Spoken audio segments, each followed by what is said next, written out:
أعوذ بالله من الشيطان الرجيم. بسم الله الرحمن الرحيم. ما كان محمد أبا أحد من رجالكم ولكن رسول الله وخاتم النبيين وكان الله بكل شيء عليما. صدق اللہ العظیم. ما كان محمد ابا احد من رجالکم، محمد صلی اللہ علیہ وسلم تم مردوں میں سے کسی کے باپ نہیں ہیں، ولیکن رسول اللہ، لیکن وہ اللہ کے رسول ہیں، وخاتم النبیین، اور تمام نبیوں میں سب سے آخری نبی ہیں، وَكَانَ اللَّهُ بِكُلِّ شَيْءٍ عَلِيمًا، اور اللہ ہر بات کو خوب جاننے والا ہے۔ اس سے قبل آیات میں بات چل رہی تھی حضرت زید بن حارثہ رضی اللہ تعالی عنہ کو حضور نے بیٹا بنایا، اور اس کے بعد ان کا نکاح اپنی کزن پھپھو کی بیٹی حضرت زینب بنت جحش رضی اللہ تعالی عنہ کے ساتھ کر دیا، لیکن ان کی آپس میں نہ بنی، انہوں نے طلاق دے دی، اور عدت کے بعد اللہ تعالیٰ کے حکم سے نبی پاک صلی اللہ علیہ وسلم نے ان سے نکاح فرما لیا۔ تو لوگوں نے پروپیگنڈا کرنا شروع کر دیا، الزام لگانا شروع کر دیا کہ وہ زید جو حضور کے بیٹے تھے، ان کی مطلقہ کے ساتھ یعنی کہ اپنی بہو کے ساتھ محمد نے نعوذ باللہ نکاح کر لیا ہے۔ تو اس موقع پر یہ آیت کریمہ نازل ہوئی اور بتا دیا گیا کہ نبی پاک صلی اللہ علیہ وسلم تم مردوں میں سے کسی کے نسبی باپ نہیں ہیں۔ حضور علیہ السلام کی اولاد میں سے صرف بیٹیاں ہیں جو زندہ بھی رہیں اور بلوغت تک پہنچیں۔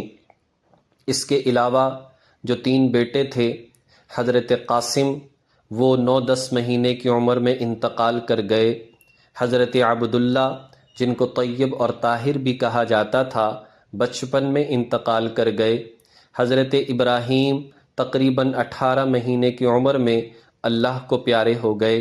باقی آپ کی جو بیٹیاں ہیں، ام کلثوم، حضرت رقیہ رضی اللہ تعالی عنہما، ان دونوں کی نسبت ابو لہب کے 2 بیٹوں کے ساتھ طے ہوئی تھی، لیکن انہوں نے اسلام دشمنی کی بنیاد پر اس نسبت کو توڑ دیا، تو یہ دونوں بیٹیاں یک کے بعد دیگریں حضرت عثمان کے نکاح میں آئیں۔ تیسری بیٹی حضرت زینب رضی اللہ تعالی عنہا ابو العاص بن ربیع کے نکاح میں آئیں، اور حضرت فاطمہ رضی اللہ تعالی عنہا حضرت علی رضی اللہ تعالی عنہ کے نکاح میں آئیں۔ ان سے پھر اولاد بھی ہوئی، حضرت فاطمہ سے اولاد ہوئی، حسن، حسین، حضرت محسن کا ذکر بھی آتا ہے، بیٹیوں کا ذکر بھی آتا ہے، ام کلثوم بیٹی پیدا ہوئیں، ایک زینب بھی ہیں وہ بیٹی پیدا ہوئیں۔ اسی طرح سے حضرت زینب رضی اللہ تعالی عنہا حضور کی سب سے بڑی صاحبزادی، ان کی ایک بیٹی امامہ وہ بھی بچپن میں انتقال کر گئیں، اور یحییٰ بیٹے تھے وہ بھی انتقال کر گئے۔ باقی ام کلثوم اور رقیہ کے ہاں اولاد نہ تھی۔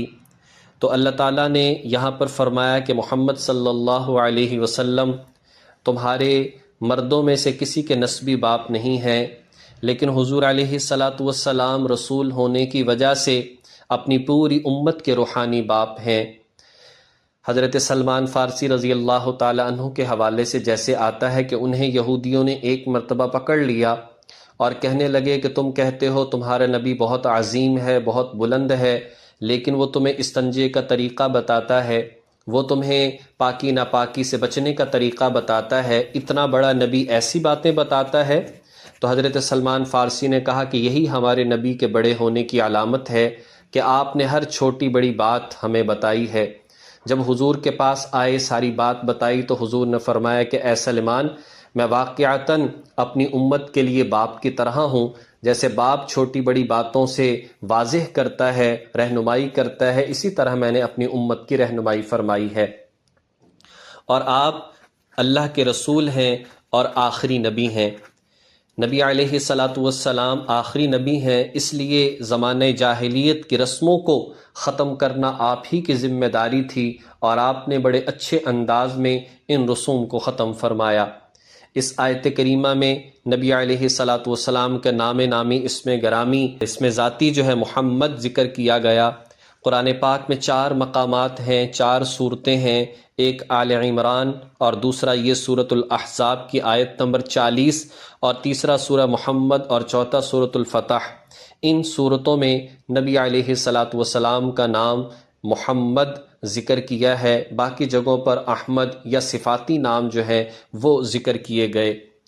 حضور علیہ الصلاۃ والسلام کا ایک بہت بڑا منصب خاتم النبیین ہونا، آخری نبی ہونا، اس آیت میں وضاحت سے بیان کیا۔ عقیدہ ختم نبوت یعنی حضرت آدم علیہ السلام سے جو نبوت کا سلسلہ شروع ہوا، وہ نبی پاک صلی اللہ علیہ وسلم پر آ کر ختم اور مکمل ہو گیا۔ آپ کے بعد کسی کو نبوت نہیں دی جائے گی، آپ کے بعد کوئی نبی پیدا نہیں ہوگا، آپ پر نبوت کا دروازہ بند کر دیا گیا۔ اس کو عقیدہ ختم نبوت کہا جاتا ہے۔ قرآن کریم کی 100 آیات اور 210 احادیث مبارکہ سے یہ مبارک عقیدہ ثابت ہے۔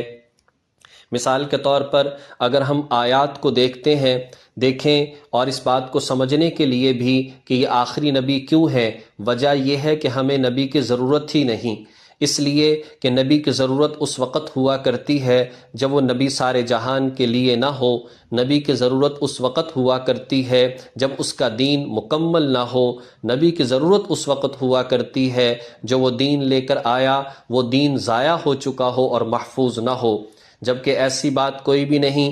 حضور علیہ الصلاۃ والسلام سارے جہان، ساری کائنات، قیامت تک کے لیے نبی ہیں، جیسا کہ قرآن پاک سورۃ الاعراف کی آیت نمبر 158 میں بتایا، اے نبی اعلان کر دیجئے، یا ایھا الناس انی رسول اللہ الیکم جمیعا، میں سب انسانوں کے لیے نبی بن کر آیا ہوں۔